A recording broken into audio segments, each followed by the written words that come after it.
Assalamu alaikum, I'm Aisha and you're watching SAMAA News. Here are today's headlines.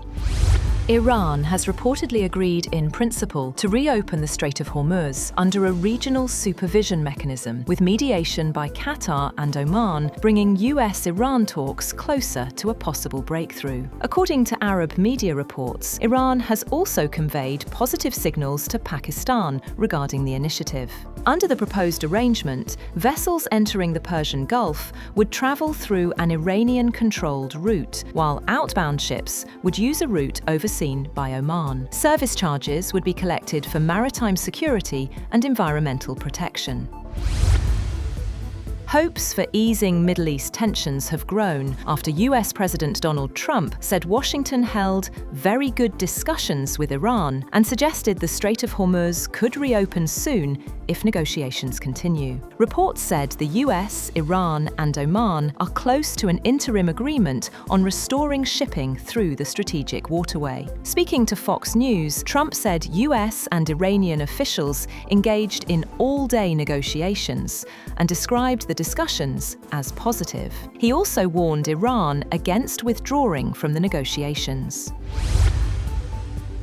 US Secretary of State Marco Rubio says there has been progress in talks with Iran and Oman aimed at allowing more ships to pass through the Strait of Hormuz. Rubio says no final agreement has been reached yet, but Washington hopes a deal will be reached very shortly. However, he made it clear that the denuclearization of Iran would be the ultimate deal.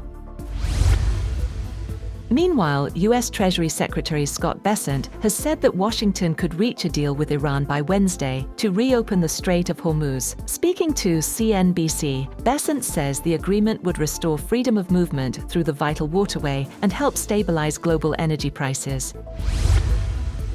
Oil prices have plunged on hopes of a US-Iran deal to reopen the Strait of Hormuz. US crude WTI fell 5% to $76.32 a barrel, while Brent crude dropped back below $80, easing fears of supply disruptions from the conflict. On the other hand, Saudi oil giant Aramco has said that the US-Israeli war with Iran has cost global markets more than 2.6 billion barrels of oil. CEO Amin Nasser warned that depleted inventories could take up to 18 months to replenish, even if the Strait of Hormuz reopens today.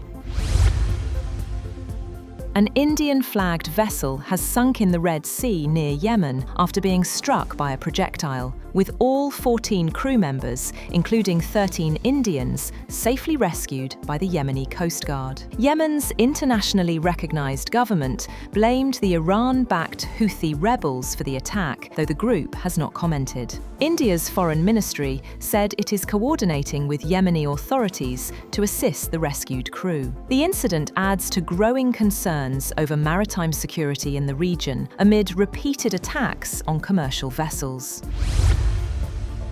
On the other hand, the latest round of US-facilitated talks between Israel and Lebanon has also begun in Rome and will continue through Thursday. US State Department spokesperson Tommy Pigott said that Washington remains committed to supporting both sides in efforts to achieve lasting security and restore Lebanese state authority in the south.